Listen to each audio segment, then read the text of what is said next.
Halo, selamat sore pemirsa Malu TV. Jumpa lagi dengan saya KKD. Seperti biasa dalam dialog spesial Malu TV, kita menghadirkan orang-orang spesial dan tema yang spesial buat Anda semuanya. Dan hari ini kita kedatangan tamu kita, Bapak Dr. Abdurrahman Haji Usman, SH.MH, SPD MPD. Terima kasih atas kehadirannya. Assalamualaikum warahmatullahi wabarakatuh. Waalaikumsalam warahmatullahi Kita wabarakatuh. panggil Pak Dokter saja ini ya. Pak Man saja. Paman, iya, baik Paman. Baik Paman, terima kasih sudah bersama-sama dengan Malu TV. Dan pemirsa, kita akan banyak bercerita tentang kisah beliau. Kemudian, seperti yang saya sampaikan tadi, ada hal luar biasa yang beliau siapkan untuk Maluku Utara, STTAR, tapi lebih dikenal dengan nama STAR. Dan kita akan membahas tuntas tentang STTAR dengan beliau. Paman, Ya, publik mengenal Paman sekarang dengan kapasitas yang ada seperti ini. Ya. Seorang doktor, dan kemudian juga mendirikan berbagai lembaga pendidikan di Maluku Utara, hal-hal yang luar biasa pencapaian di dunia pendidikan. Tapi mungkin kita perlu tahu, di balik keberhasilan yang ada saat ini, tentu menyimpan kisah yang panjang dalam perjalanan Bapak. Mungkin bisa diceritakan. ya. Berbicara tentang kisah, Iya, ini saya terkadang tidak sanggup menahan Saya. ya, air mata, tapi ya biarlah bahwa tidak ada sebuah perjuangan, sebuah keberhasilan tanpa perjuangan. Dan setiap perjuangan pasti dua yang dapat kita peroleh. Yang pertama adalah keberhasilan dan yang kedua adalah kegagalan. Dan di sela-sela perjuangan itu pasti ada penderitaan yang Iya. kadang-kadang sulit untuk dihadapi, tapi harus dihadapi. Ibarat badai yang menerpa kita dalam sebuah kondisi dan tempat, ruang, waktu, mau tidak mau harus kita jalani, harus kita hadapi, dan kita tetap berprinsip bahwa badai pasti berlalu. Iya. Nah, saya dengan segala perjuangan, dengan segala kesulitan yang saya hadapi dulu, sejak mulai dari SMA ya sampai kuliah S1 Pendidikan Bahasa Inggris di Universitas Khairun. Iya. Saya lulus di SMP Muhammadiyah Manokwolo Kecamatan Obi, masuk SMA Laibui tapi lulusnya di SMP Muhammadiyah Manokwolo Obi. Kemudian masuk lagi SMA Pelita Obi, yang sekarang SMA Negeri 6 tahun 1991. Kemudian setengah perjalanan, 1 tahun setengah, pindah di SMA Muhammadiyah Ternate dan lulus di Ternate. Jadi saya nomaden rupanya ya. Ya. Kemudian melanjutkan studi di S1 Pendidikan Bahasa Inggris di Universitas Khairun pada tahun 1994. Iya. Dan S1 Hukum Universitas Khairun juga lulus pada tahun maksudnya lulus S1 tadi di Pendidikan Bahasa Inggris tahun 98. Kemudian di tahun itu juga saya diangkat sebagai asisten dosen di Universitas Khairun di jurusan di Program Studi Pendidikan Bahasa Inggris oleh Pak Dr. Rida Azam Enhut, yang juga dosen saya. Ya, kita sempat dengar bahwa Bapak ya menjadi semacam anak angkat beliau. Ya, betul. Beliau, ya. Jadi karena penderitaan mungkin karena penderitaan saya yang terlalu tinggi ya, terlalu mendalam dirasakan oleh orang lain, termasuk beliau, sehingga beliau mengangkat saya sebagai anak dan tinggal di rumah beliau lama. Dan bahkan saya menikah di dalam kuasa beliau. Ya.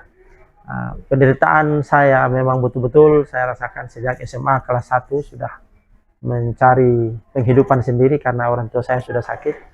SMA saya harus angkat barang di pelabuhan ya, jadi buru bagasi. Kalau di Obi buru bagasi, buru legal ya, semua barang yang di sini diangkat. Kalau di Ternate buru liar, istilah di Bastion harus jalan kaki dari Toboko ya, karena rumah orang tua saya di Toboko.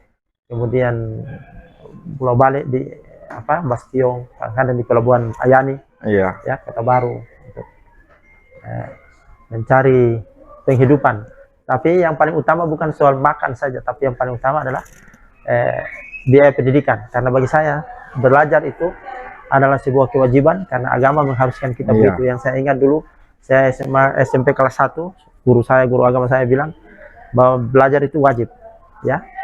Hadisnya utlubul ilma minal mahdi ilal lahdi. Ya, tuntutlah ilmu dari buayan hingga liang lahat. Jadi dari bawah kita mulai dari kecil. Kemudian talabul ilmu faridatun kullu ala muslim. Menuntut ilmu itu wajib bagi setiap muslim. Nah, atas dasar itulah saya mengatakan dalam hati saya bahwa tapi karena ini kewajiban, pasti ada sesuatu yang besar yang akan menghasilkan, yang akan dihasilkan di suatu saat. Nah, satu, yang kedua, perintah Tuhan itu adalah kebaikan bagi kita, bahwa kita tentunya diperintahkan untuk sesuatu yang baik, berarti ada kebaikan di balik itu suatu saat yang kita tidak tahu apa ujungnya. Nah, kemudian di ujung saya masih SMA, kuliah juga sudah masih buruh pelabuhan sampai semester 3. Jadi menariknya Paman berjuang bukan untuk sebatas makan saya, tapi untuk biaya pendidikan. Biaya pendidikan harus menjadi inspirasi bagi kita. Ya, itu kalau cuma makan kan kita paling kita tinggal di orang sudah cukup kan. Nah, jadi saya betul-betul memang pendidikan. Jika saya belajar hanya untuk makan, pasti saya tidak lagi kuliah atau sekolah. Kenapa? Waktu di OB itu saya jadi buruh pelabuhan, itu pendapatannya besar. Ya, besar. Satu hari bahkan Rp9.000 per hari. Waktu itu itu uang SPP sebulan cuma Rp5.000. Ya, artinya bahwa kalau saya orientasi saya adalah uang, selesai. Saya sampai detik ini saya masih jadi buruh pelabuhan. Ya kan? Karena saya sudah cukup kebutuhan saya. Tapi bukan itu. Dan saya setelah lihat saya mengejar ketertinggalan saya dalam bidang ilmu pengetahuan, saya rasa bahwa saya belum terlalu berkembang, ya, maka saya mengejar di kota. Saya bilang saya harus berjuang di kota, merantau. Maka tanggal 29 Januari tahun 1993 saya datang ke Ternate, pindah dari SMA Pelita Hobi yang sekarang SMA Negeri 6, masuk di SMA Muhammadiyah, kemudian saya kuliah. Kalau di sana saya dapat ranking 1 kelas, di sini dapat ranking 1 umum. Ya, saya pikir di kota wah saya tidak dapat ranking, tapi pagi saya yang penting belajar di kota. Ya. Ternyata malah ranking umum. Lebih. Dan saya belajar, saya sering bilang ke mahasiswa saya bahwa saya belajar bukan untuk cari ilmu, cari nilai, tapi cari ilmu. Buktinya waktu saya sakit umpamanya, tapi waktu jadwal belajar di sekolah itu saya datang. Tapi kalau waktu ujian semester terus saya sakit, saya minta izin karena ada ujian susulan. Saya minta izin di sekolah untuk tidak serius, dalam artian tidak duduk seperti orang lain, tapi saya agak baring, tapi yang penting saya dengar. Kata guru, kalau sakit pulang, saya bilang enggak, Pak. Kalau saya sakit, tetap sakit di rumah dan sakit rasanya. Nah, tapi kalau di sekolah dan di rumah saya tidak dengar apa-apa. Tapi di rumah, di sekolah, saya dengar penjelasan guru. Dan perjuangan itu dari SMA sampai masuk kuliah? Sampai kuliah semester 3. Ya, saya kuliah semester 3 sambil mengajar di kursus Friendship English Course yang itu didirikan oleh Pak Dr. Rida Ajamemu waktu.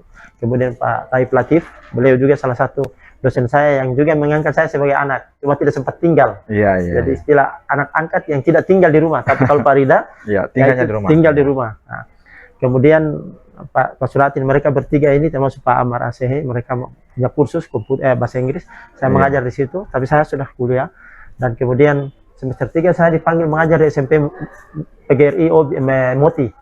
Semester 3 Semester 3 mengajar di pendidikan formal. Nah, di Moti. Jadi kuliah Senin sampai Kamis, Jumat berangkat ke Moti, datang kemudian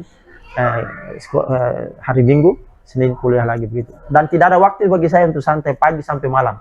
Sampai jam 11 malam baru. Dan gitu. Dari SMA masuk kuliah, bahkan kita sempat kopi informasi juga. Bapak pernah di Malang ya, pernah naik trek juga ya? Ya, itu. Ya, jadi waktu saya tadi masih putus tadi, setelah S1 selesai jadi asisten dosen di UNAID tahun 98. Kemudian tahun 99 saya ikut tes dosen bahasa Inggris di Stein. Sekarang IAIN Ternate. Nah, kemudian lolos ya, dan saya jadi dosen tetap. Kemudian 2003 saya masuk kuliah di Universitas Hairun ambil hukum. Gitu. Jadi saya bilang bahasa Inggris kan dia komunikasi, alat komunikasi.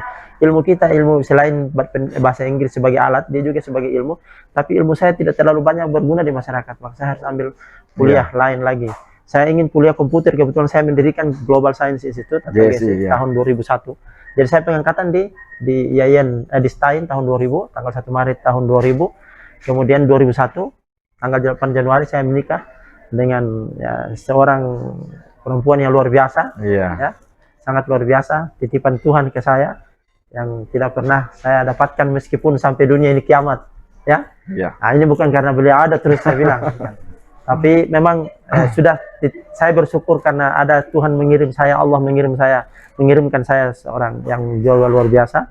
Maka dengan segala kesulitan, dengan segala penderitaan kami bersama-sama mendirikan Global Science Institute. Dan tahun 2001 mulai di SPIN itu aliyah, madrasah aliyah SPIN yang dulu. Jadi JSI ini dia menjadi semacam yayasan gitu, jadi induk. JSI itu Global Science Institute itu dia lembaga pendidikan atau lembaga kursus pelatihan atau lembaga pelatihan kerja kalau di bawah Kementerian Tenaga Kerja.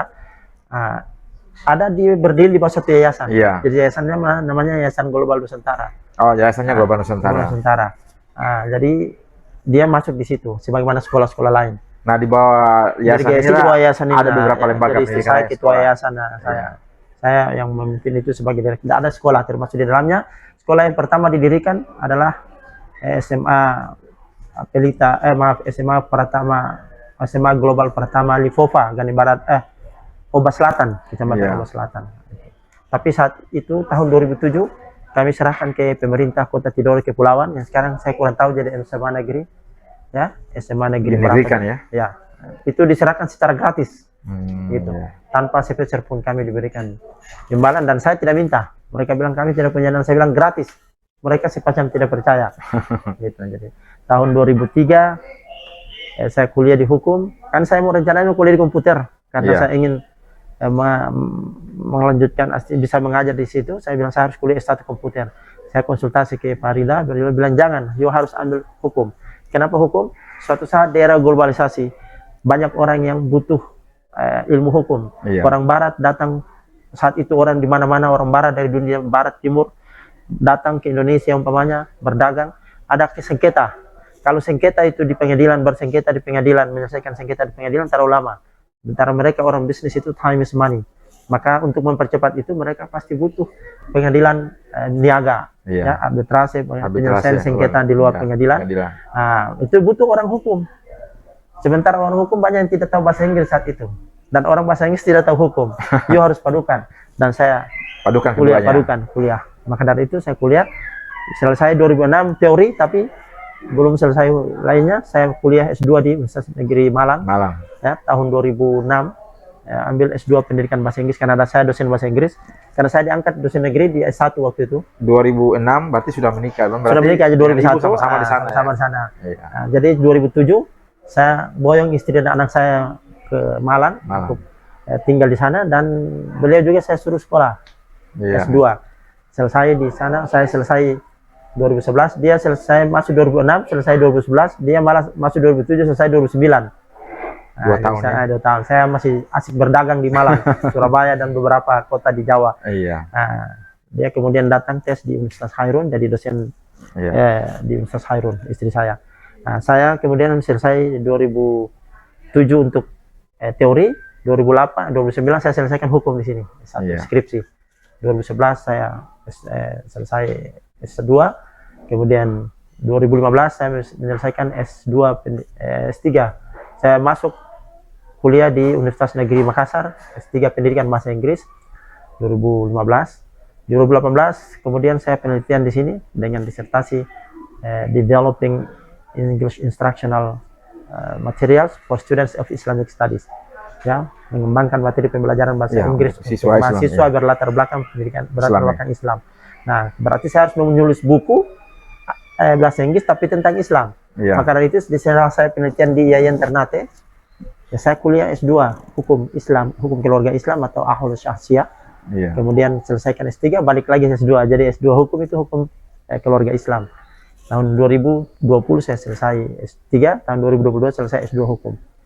Gitu. Jadi lengkap ya, dalam perjalanan Bapak memadukan ilmu hukum dengan bahasa Inggris sebagai alat komunikasi. Tapi kita ingin masuk pada kiprah Bapak dalam dunia pendidikan. Baik. Untuk pendidikan banyak lembaga ya Bapak.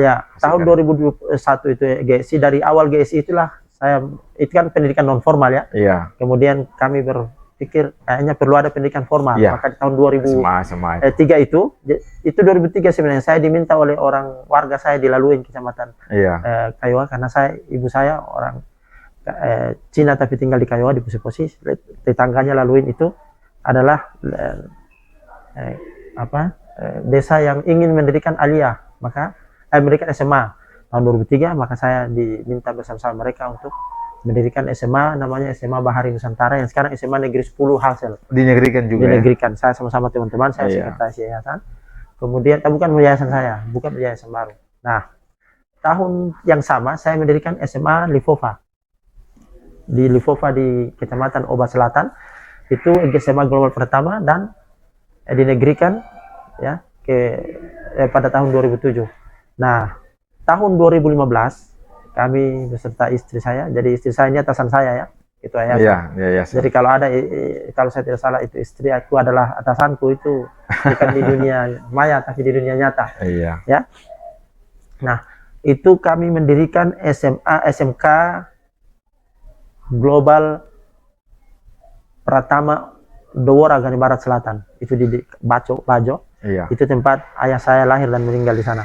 Nah, tahun 2004. Kemudian di tahun itu juga, tahun depannya 2005, Aliyah Negeri, Madrasah Aliyah Global Nusantara dilaluin. Semua di bawah bendera Global Nusantara. Itu di yayasannya ya? Yayasan Global Nusantara. Iya. Nah, kemudian pada tahun 2015 juga kami mendirikan SMA Global Pratama Obi di Laiwui. Itu jurusan keperawatan. Kemudian ditambah satu jurusan pertambangan. Nah, setelah itu di tahun 2015 juga ya, SMA Global Nusantara Pusi-Posi Kayoa, di tempat saya dan ibu saya lahir. Iya. Ya. Itu SMK Global Nusantara dengan jurusan keperawatan. Nah, tapi diganti menjadi jurusan perikanan. Nah, tahun 18 SMK Global Nusantara Sagawele Kayoa Selatan. Nah, itu didirikan di Sagawele dengan jurusan atau program studi perikanan. Semua sekolah kejuruan ya. Kejuruan, ya. hanya satu yang aliyah. Kemudian tahun 2009 izin 2018 sebenarnya 2018 itu kami mendirikan SMP Islam Terpadu Global Nusantara di Anggai Obi. Iya. Tapi izinnya keluar tahun 2019. Iya. Nah, saya lupa tadi di tahun 2017 kalau tidak salah, kami pernah mendirikan 2018. Kami pernah mendirikan, saya ketua yayasan, itu yayasan sendiri bukan yayasan saya, iya. di kampung saya SMP Nurul Ilmi Pusi-Posi. Nah, di tahun 2017 itu kemudian sekolah itu diserahkan ke yayasan saya. 1 dan hal maka diserahkan ke yayasan saya. Jadi saya sebagai ketua yayasan menyerahkan ke istri saya. Masuk ke global lagi. Jadi yayasan itu saya sebagai pembina. Iya. Istri saya ketua yayasan. Iya. Jadi istilah saya, kemudian istri saya, kemudian saya lagi. Gitu. Jadi istri saya kan pembina, kan pendiri yayasan ya. Iya. Nah, saya mengangkat istri saya sebagai ketua yayasan, dan istri saya mengangkat saya sebagai pembina, bukan sebagai bawahnya lagi. Bawahnya lagi kalau di SMA mana? Di beberapa SMA yang ada. Di global ya sih. Jadi di bawah Yayasan Global Nusantara Maluku Utara ya. Itu ada beberapa sekolah. Sekarang sudah 8 sekolah. Nah, kemudian kami mendirikan yayasan satu lagi, Yayasan Global Nusantara Ternate pada tahun 2021. Nah, untuk mendirikan global universitas, kami beri nama Universitas Global Nusantara tahun 2021 di ujung. Namun karena terjadi moratorium, sudah hampir selesai divisitasi, hampir divisitasi oleh Lembaga Layanan Pendidikan Tinggi di wilayah 12 Maluku Utara. Muncullah surat moratorium, kami tidak bisa mendirikan sekolah pendidikan tinggi, lembaga pendidikan tinggi swasta, perguruan tinggi swasta atau PTS baru. Kalau alih kelola bisa, yang dimaksud alih kelola take over dari yayasan lain, itu bisa. Maka pada tahun 2022 kami mulai take over dari Yayasan Menara Teknika Malang, ya, Yayasan Menara Teknika Malang. Kami take over ke yayasan kami, Yayasan Global Nusantara Ternate, sebuah perguruan tinggi yang namanya Sekolah Tinggi Teknik Atlas Nusantara, STAR STTAR atau sering disebut STAR Malang. Iya. Nah, dengan SK, prosesnya sekitar kurang lebih 1 tahun. SK Kemendikbudristek pada tahun 2023 keluar izinnya dengan nomor 530 garis miring O garis miring E tahun 2023, itu tentang pengalihan pengelolaan Sekolah Tinggi Teknik Atlas Nusantara dari Yayasan Menara Teknika Malang ke JSI, ke Yayasan Global Nusantara Ternate. Iya. Nah, kemudian SK nomor 558 tahun 2023 tentang perubahan lokasi, jadi alih kelola dan pindah lokasi dari Kota Malang ke Kota Ternate. Iya. Nah, itu angkatan pertamanya karena sudah terlambat kita sosialisasi. Maka kami hanya dapat 28 mahasiswa. Masih baru ya? Masih baru. Pada Baik, tahun 2003. Paman. Sekarang sudah angkatan kedua dan mau angkatan ketiga. Angkatan kedua naik 200% mahasiswanya. Peningkatan jumlah penerimaan mahasiswanya 200% ya? lebih ya. Dari perjalanan kilas balik perjalanan Paman di dunia pendidikan, luar biasa cukup banyak lembaga pendidikan yang didirikan dan bahkan kemudian sudah sebagian diserahkan kepada negara, dinegerikan. Kira-kira apa yang menjadi motivasi Paman untuk begitu besarnya giatnya di bidang pendidikan ini? Ya, yang saya ingat saya belajar dulu agama, guru saya di SMP, ya. Wa ma arsalnaka illa rahmatan lil alamin. Ya. Jadi dan tidaklah kuciptakan engkau terkecuali untuk menjadi rahmat bagi seluruh alam. Kemudian hadis juga waktu SMA Muhammadiyah saya ingat, ya. Khairun nas anfa'uhum linnas. Yang bilang itu sebaik-baiknya manusia. Ya, sebaik-baik manusia adalah bermanfaat. Manusia yang bermanfaat bagi manusia lainnya. Iya. Jadi orang, kemudian waktu saya kuliah di S2 di Universitas Negeri Malang, Profesor Adnan Latif saya ingat beliau nasihati, ya, bahwa keberhasilan seseorang itu bukan di bangku kuliah akademiknya. Yang dibutuhkan adalah prestasi akademiknya dan prestasi non akademiknya di luar setelah pendidik lembaga pendidikan. Dua itu idealnya. Tapi kalau disuruh pilih salah satunya, lebih baik seseorang sukses setelah kuliah walaupun prestasi akademiknya di bawah daripada yang prestasi akademiknya bagus tapi di luar tidak jadi apa-apa ya, di luar biasa-biasa, tidak terlalu banyak kiprahnya, tidak terlalu banyak pengabdiannya ke masyarakat. Jadi beliau bilang orang yang beruntung adalah mereka yang banyak memberikan keuntungan kepada orang lain, bukan yang banyak mendapatkan keuntungan. Luar biasa. Maka dari itu saya berpikir keberhasilan saya adalah ketika saya memberikan manfaat kepada orang banyak. Itu yang paling utama. Paman, ini kita masuk ke STTAR atau STAR. Melihat basic background keilmuan Bapak, hukum, pendidikan, kemudian bahasa Inggris. Kira-kira apa yang menjadi kelebihan spesifikasi dari STTAR ini dibanding dengan lembaga-lembaga pendidikan teknik lainnya di Maluku Utara? Ya, jadi ada 3 kata kunci dalam penyusunan visi misi kami. Pertama religiusitas, yang kedua digitalisasi, yang ketiga entrepreneurship. Jadi saya berdasarkan Undang-Undang Nomor 20 Tahun 2003 yang merupakan pembaharuan atau perubahan dari Undang-Undang Nomor 2 Tahun 89 tentang Sistem Pendidikan Nasional. Kalau di Undang-Undang Nomor 20 Tahun 2003 tentang Sistem Pendidikan Nasional bab 2 pasal 3, bab 3 pasal 4 kalau tidak salah saya lupa, itu disebutkan bahwa pendidikan nasional bertujuan untuk berkembangnya potensi peserta didik agar menjadi manusia yang beriman dan bertakwa kepada Yang Maha Esa. Artinya 2. Pertama itu adalah keberimanan kita yang menjadi ukuran. Itu dulu. Maka kami breakdown dari tujuan pendidikan ini. Kemudian di beberapa tempat, di beberapa peraturan, ternyata di Indonesia kita ini sebagai negara yang bertuhan, ya, negara yang bertuhan, negara yang percaya akan keberadaan Tuhan, negara yang mengakui agama. Nah, mengedepankan atau meletakkan posisi tujuan pendidikan itu pertama tuh harus ketakwaannya dulu, keimanan kepada Tuhan Yang Maha Esa. Maka dari itu kami meletakkan visi kami di Sekolah Tinggi Teknik Atlas Nusantara itu pertama religiusitas, ilmu kata kuncinya ya. Nah, jadi di dalam situ sudah ada akhlak.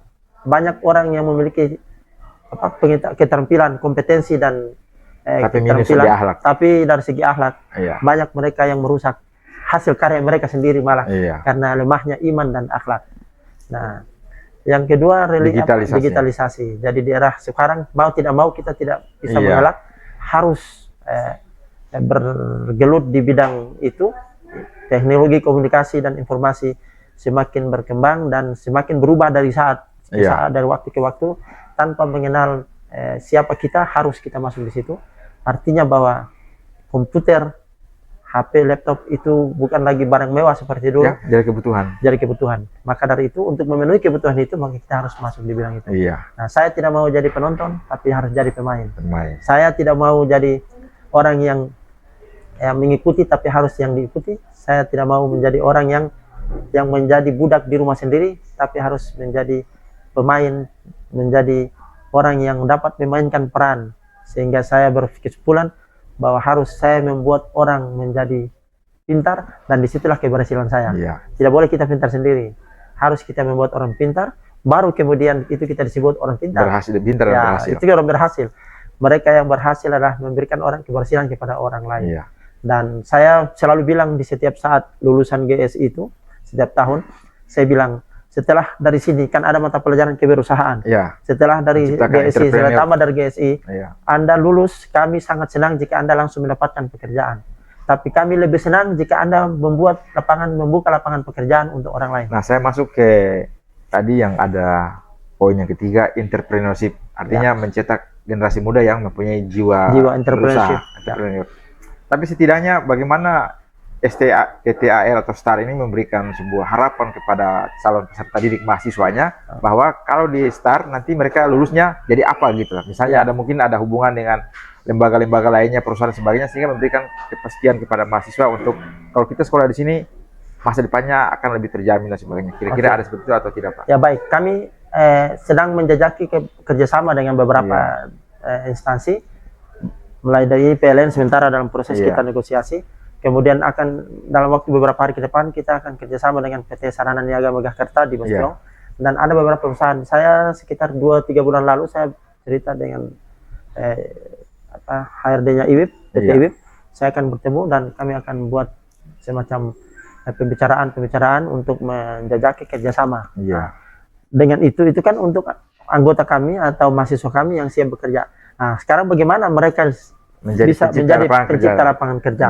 Nah, maka di mata kuliah kewirausahaan itu kami membuat semacam silabus yang di situ sudah mengajak mahasiswa kami untuk berkreasi. Jadi berkreasi untuk bagaimana apa yang menjadi ilmu mereka dibalik bukan hanya sesuatu yang mendatangkan sesuatu kebaikan atau keuntungan kepada diri mereka, tapi memberikan keuntungan. Contoh realnya, memberikan kebaikan pada orang lain. Contoh realnya adalah setelah mereka tambah dari situ, contoh paling kecil yang paling gampang adalah buat servis komputer atau buat kursus komputer, buat pelatihan komputer, kerjasama dengan perusahaan untuk membuat. Intinya mereka bisa berusaha sendiri dan mempekerjakan orang lain. Bahkan bukan hanya di bidang mereka sendiri, jadi mereka bisa buat jadi content creator, ya kan?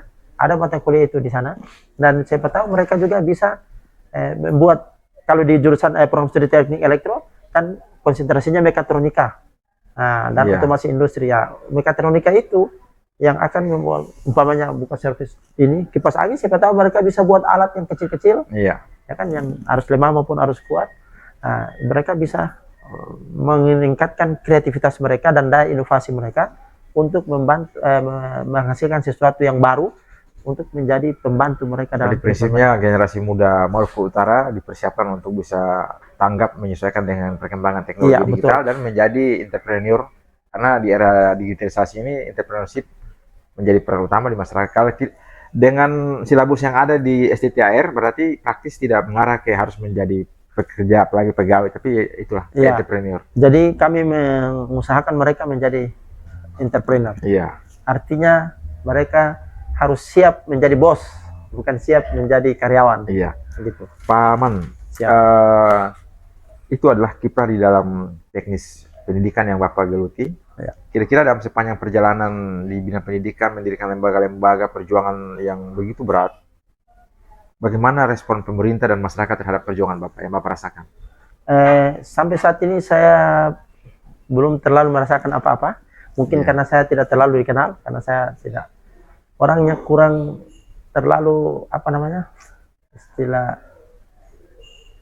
kurang terlalu mengemis lah saya, kemandirian bagi saya. Jadi tapi kalau suatu saat sebenarnya saya bisa berharap, namun kami selama ini pemerintah pusat, saya melalui Kementerian Ketenagakerjaan, dan alhamdulillah Dinas Tenaga Kerja Provinsi Maluku Utara membantu saya, tapi belum di perguruan tingginya, masih di GSI.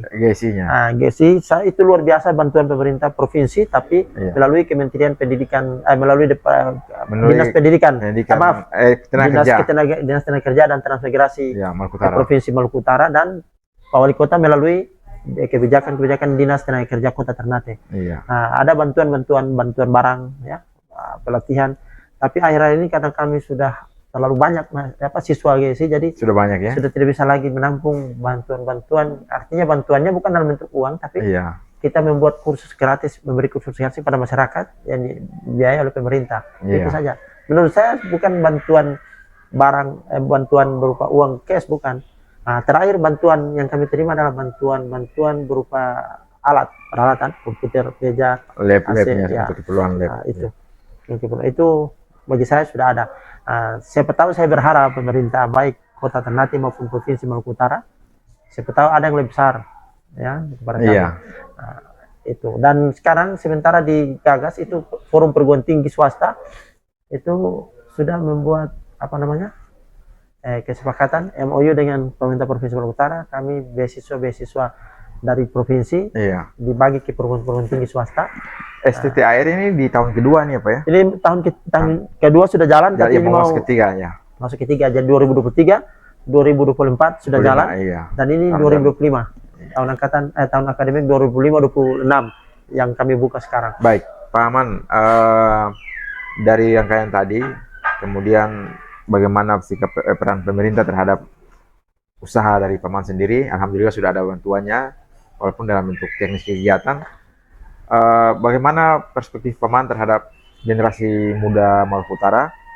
Misalnya saran masukannya untuk mereka lebih giat dalam pendidikannya, sasaran Pak Aman kira-kira seperti apa? Ya, sebelumnya saya harus jujur bahwa saya mulainya dari kualitas pendidikan kita di Maluku Utara, bahwa masyarakat Maluku Utara, mohon maaf saya harus mengatakan ini, belum terbangun budaya belajar yang kondusif, sehingga kebutuhan akan pendidikan bukan sekedar bukan untuk kewajiban, bukan merupakan satu kewajiban dan kebutuhan, tapi sekedar alat untuk mencari pekerjaan. Ini yang keliru. Harus kita balik. Saya harus mengatakan kepada semua orang, setelah saya membaca, saya melihat bahwa tujuan pendidikan bukan kita dapat pekerjaan sebenarnya. Walaupun pemerintah kita membuat desainnya seperti itu, tapi saya kurang sepakat. Artinya bahwa tujuan pendidikan, saya berpikir yang terbalik dari pemerintah. Pemerintah membuka lembaga pendidikan formal termasuk perguruan tinggi dengan jurusan-jurusan yang menyentuh kebutuhan masyarakat. Itu betul diarahkan mahasiswa supaya bisa mandiri dalam artian dapat pekerjaan. Tapi kemudian mereka mengabaikan tujuan-tujuan pendidikan yang hakiki, ketuhanan, keimanan, akhlak. Sehingga orang datang belajar untuk menjadi apa dan apa. Jadi mahasiswa kita diarahkan datang belajar pendidikan sebagai alat untuk mencari kehidupan, padahal terbalik. Menurut saya pendidikan itu kita dapatkan dua motivasi. Satu, melaksanakan kewajiban yang Tuhan berikan kepada kita. Yang kedua, memudahkan hidup kita. Nah, kalau cerita memudahkan hidup kita, berarti kan tidak harus bekerja sebagai apa dan apa. Kalaupun nasib kita sebagai pegawai negeri umpamanya atau pegawai perusahaan, itu kebetulan nasib kita. Saya bilang ke mahasiswa, tugas Anda adalah, urusan Anda adalah belajar. Urusan suatu saat menjadi apa itu urusan Tuhan. Karena takdir kita tidak tahu suatu saat. Anda hari ini datang menjadi guru agama, calon guru agama, belum tentu suatu saat Anda jadi guru agama. Banyak itu bupati-bupati, kabupaten Maluku Utara yang sekarang ini di kabupaten itu Bupati Hatim itu alumni pendidikan agama Islam, Yayan Ternate. Bupati, wakil Bupati Halut, wakil wali kota Ternate, dan beberapa bupati itu guru. Bahrain Kasuba itu guru. Artinya bahwa hari ini Anda belajar bukan untuk itu, tapi tujuan pendidikan bagaimana membuat Anda beriman, bertakwa, kemudian berakhlak mulia, berkepribadian, mandiri. Mandiri itu tidak harus menjadi apa dan apa. Yang paling utama adalah ada pengetahuan, ada ilmu untuk memudahkan hidup kita. Nah, maka di negara-negara maju ternyata, saya baru dapat terakhir itu, kalau di kita, education for life, for work for life. Kalau di negara-negara maju, terutama negara barat, Cina, mereka work for life for education. Terbalik ya? Terbalik. Jadi mereka bekerja untuk dapat kehidupan, dan dengan kehidupan itu, dengan uang itu mereka bisa mendapat pendidikan. Pendidikan, mendapatkan pendidikan. Kalau kita pendidikan untuk mencari, kita pendidikan untuk mencari kehidupan. Saya bilang ke mahasiswa saya, terutama di Yayan yang ambil jurusan agama, pendidikan agama Islam. Kalau Anda datang ke sini hanya untuk jadi guru agama, Anda hanya untuk dapat nilai, dapat ijazah, dapat gelar, kemudian ada di situ Anda dapat pekerjaan jadi guru, bagian negeri taruhlah, Anda dapat gaji, Anda makan, setelah itu Anda buang air besar. Selesai, siklusnya itu saja. Siklus cuma sekitar begitu, apa bedanya Anda dengan hewan-hewan? Kambing juga begitu, ayam juga begitu, hewan yang lain juga begitu. Maka dari itu, bukan itu, kita manusia memiliki peradaban, di mana ilmu adalah sebuah kewajiban. Saya bilang ke siswa GSI yang lulus, hari ini Anda mengeluarkan uang yang banyak untuk ilmu, tapi suatu saat ilmu akan bekerja mendatangkan uang untuk Anda. Nah, itulah pembentukan karakter yang dibentuk oleh GSI. Begitu. Baik Pak Aman, kira-kira apa yang menjadi saran Aman untuk masyarakat Maluku Utara? Saran saya bahwa hari ini belajar. Jangan dengan banyaknya perusahaan terus Anda meninggalkan pendidikan. Saya lihat maraknya penerimaan pegawai di perusahaan-perusahaan ini. Iya.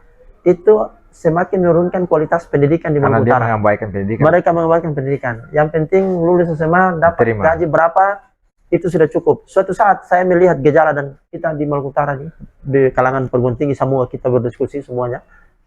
10 tahun ke depan, 20 tahun ke depan, Maluku Utara akan menjadi masyarakat provinsi yang di situ kumpulan orang-orang yang tidak tahu apa-apa. Ya, kenapa? Karena lulusan generasi emas kita lulus SMA ini Semua bekerja. semua bekerja bukan belajar. Sehingga menurut saya ini harus kita tangani. Perguruan tinggi Akan ada rantai yang putus ya. terputus mata rantai pendidikan dan keilmuan. Di sinilah saya prihatin. Maka dari itu saya berharap kepada masyarakat Maluku Utara, terutama generasi, kalau Anda masih bisa belajar, belajarlah. Iya. Dan kalau Anda masih bisa meraih masa depan dengan ilmu, raihlah masa depan dengan ilmu. Suatu saat ilmu akan bekerja untuk Anda. Jangan sampai Anda memutuskan jalur pendidikan, jalur pengetahuan, jalur ilmu Anda untuk kepentingan uang yang sesaat. Padahal masih ada jalan lain. Baik, closing statement dari Pak Dr. Abdurrahman Haji Usman. Ya, baik. Untuk meningkatkan sebuah, untuk memajukan sebuah daerah, bagi saya itu bukan soal mudah, ya, tapi soal yang sulit. Namun sulit, tetapi menurut saya juga mudah. Kenapa? Pertama, tekadkan niat yang tulus untuk belajar dengan dua tujuan tadi. Belajar melaksanakan kewajiban yang Tuhan wajibkan. Yang kedua, belajar untuk memudahkan hidup kita. Selanjutnya, bahwa kita belajar hari ini adalah sebuah bekal untuk masa depan, bukan untuk kita, tapi 20 tahun ke depan untuk generasi selanjutnya. Sehingga apa yang kita laksanakan hari ini adalah sebuah kenangan indah yang kita torehkan untuk masa generasi selanjutnya. Nah, yang selanjutnya, bahwa lembaga-lembaga pendidikan, baik pendidikan dasar, menengah maupun pendidikan tinggi, diwajibkan bagi kita untuk memberi nasihat kepada mahasiswa kita, siswa kita yang baru masuk, untuk menanamkan, memberi doktrin kepada mereka bahwa belajar adalah tujuan hidup kita, ya, atau bukan tujuan hidup, maksudnya sesuatu yang kita jadikan sebagai pahlawan, cita-cita kita. Jadi belajar bukan alat untuk mendapatkan kehidupan, tapi belajar adalah sebuah bisa menjadi kebutuhan, kewajiban. Ya, kewajiban kita untuk memudahkan hidup kita dan melaksanakan kewajiban kita kepada Tuhan. Dan terakhir saya ingin menyatakan bahwa saya mendirikan, dan istri saya mendirikan GSI itu bukan hanya sekedar lokal untuk kepentingan masyarakat, tapi GSI ini bukan lahir di Maluku Utara, bukan untuk masyarakat Maluku Utara, tapi lahir dari Maluku Utara untuk Indonesia. Baik. Ya, itu. Baik, terima kasih Pak Dr. Abdurrahman Haji Usman, SH, SPD, MH, MPD. Pemirsa Malu TV, demikianlah perbincangan kita dengan beliau, tokoh pendidikan, banyak kiprah beliau dalam hal pendidikan di Maluku Utara. Nah, semoga dengan tayangan ini menjadi sebuah inspirasi bagi generasi muda untuk menjadikan ilmu bukan sebagai alat mencari pekerjaan, tetapi untuk sebagai kebutuhan dan untuk ladang beribadah. Pemirsa, kita akhiri pertemuan pada sesi ini dengan harapan semoga STTR atau STAR bisa menjadi rumah ilmu bagi generasi muda dari timur Indonesia, bukan saja Maluku Utara. Terima kasih dan sampai jumpa. Terima kasih Pak Dokter. Terima kasih.